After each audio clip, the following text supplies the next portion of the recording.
Hi there guys, I hope you have had a good day. Now, Andy Ruiz Jr. has started doing a lot more training quite recently, and obviously he's training now with Team Canelo and Eddie Reynoso, and he will be looking to get back into the ring early next year. We hoped it would be this year, but now it has been pushed back to next year. So it will be exciting to see Andy Ruiz back in the ring because I think that he's an extremely exciting addition to the heavyweight landscape. I mean, in fights with like Luis Ortiz, even like a Kubrat Pulev, even other fighters such as Alexander Povetkin. These are the fights that I want to see Andy Ruiz Jr. in because I just want to see where the level is, because obviously he has a great win over Anthony Joshua. He lost the second one quite conclusively. So I want to see the level of Andy Ruiz Jr. and I want to see that win over Anthony Joshua wasn't just him at peaking in that fight. I want to see how far he can go. And I think that in fights with like Luis Ortiz and opponents like that is how to prove he is on this level. And I think that Luis Ortiz fight is an incredible fight. I mean, Luis Ortiz is coming back against Alexander Flores, and Andy Ruiz is coming back against Chris Arreola, which will likely happen next year. So that is a possible fight they could set up after their comeback fights.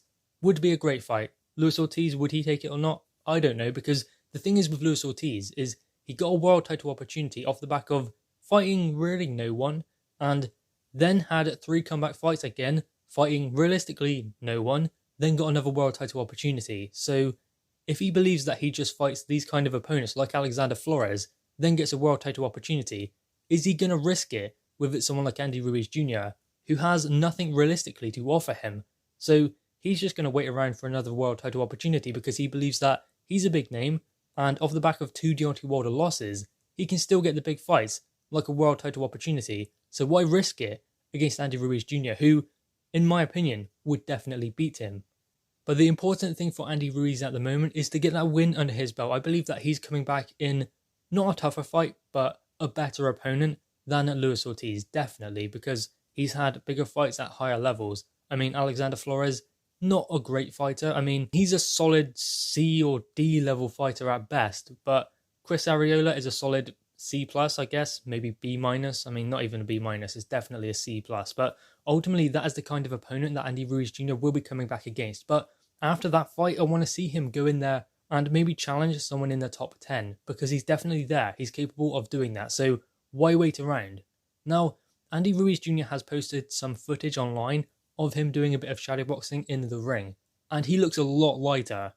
Now, I know that we've been here before saying about how good Andy Ruiz Jr. looks. How much weight has he lost? I mean, he looks so thin, but ultimately then he gets into the ring or gets on the scales, and we are proven completely wrong, because he gets on the scales and he weighs in around 20 stone. I mean, that happened in the Anthony Joshua fight. Previously, we thought that he's lost a lot of weight, but then obviously after those pictures were taken, he put on a lot of weight and then went back up to 19 20 stone. So Ruiz is always going to be a bigger guy, and he's always going to weigh in heavy. I think that even if he does try to come down to 16 stone or 16 and a half, it's not going to work for him, because I think that up at like 19 20 stone, he has more punching power and definitely better punch resistance than he would if he was lower down the weights. Because it seems that Andy Ruiz Jr. has fast hands and good power no matter what his weight is. I mean, 20 stone, he's about 6'2". That's a lot of weight to be carrying considering his frame and his height. Yet still, his hands are that fast. It's just incredible and almost unbelievable how fast he is considering that. But still, it is there. It is an ability that he has and always will have. The one glaring fault with Andy Ruiz is his feet. His feet are nowhere near as fast as his hands, but coming down in weight, I don't believe is going to impact that too much. I don't think that he's ever going to have lightning fast feet, nowhere near the speed of his hands. So the best thing to do with that is work on his positioning. So ultimately stay at around 17 or 18 stone. He doesn't need to be any lighter than that, because, as I said, having that physical size and weight is an advantage for him in there, with punch durability and punching power as well.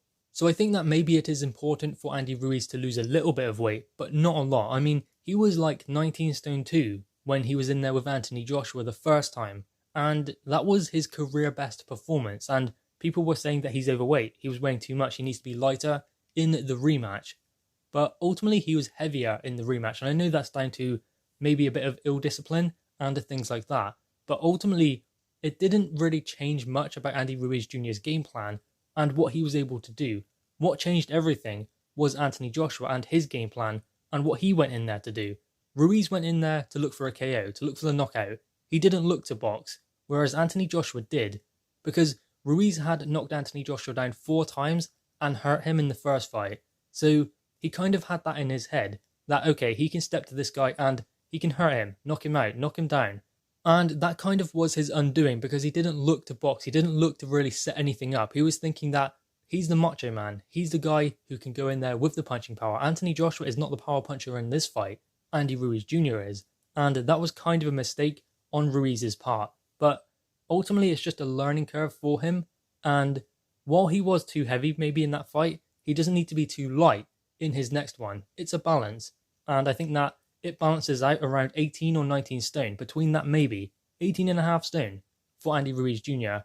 He's better when he's heavier, because ultimately that's his style anyway. He's not a fleet-footed boxer, he's an inside fighter, Mexican style. So having a bit more weight does definitely benefit him, because he's obviously going to be sitting on the chest of his opponent and looking to trade up on the inside. So having that weight, that size advantage, the power and the speed as well, is definitely going to benefit Andy Ruiz Jr. If he's too light, then he's not going to have that physical advantage on the inside like he does when he weighs in around 18 or 19 stone. But the thing is, at the moment in training, he is looking really good. He's looking thinner and lighter, but then again, you can never tell with Andy Ruiz Jr. because, as I said, we've been here before talking about how light he looks and how thin he looks, and he looks in great shape. But then he goes and steps on the scales and everything changes. So maybe we can't read into too much how thin he looks, but you can see that he definitely has lost a bit of weight. Even if maybe that doesn't show that much on the scales, I think that Andy Ruiz Jr. will weigh in around 18 stone in his next fight. Obviously that will be next year now, but what is positive is he's working, he's training, he's maybe looking a little bit lighter now. I mean, obviously, as I said, we're not going to read too much into that, but he's maybe looking a little bit thinner now, and the fight isn't happening until next year. So it is positive that he's working outside of training camp to make sure he's ready when he goes into training camp, because a training camp should be for working on his game plan, training for his opponent. It should not be a weight loss journey. Never should it be that way when you're getting in there with any kind of opponent. If that happens, that just shows that there is a clear lack of discipline, something that Andy Ruiz Jr. maybe does need to work on, and he definitely is at the moment. Guys, anyway, what are your thoughts on this? Make sure you leave your thoughts in the comments below, leave a thumbs up, and subscribe if you are new. Thanks, guys.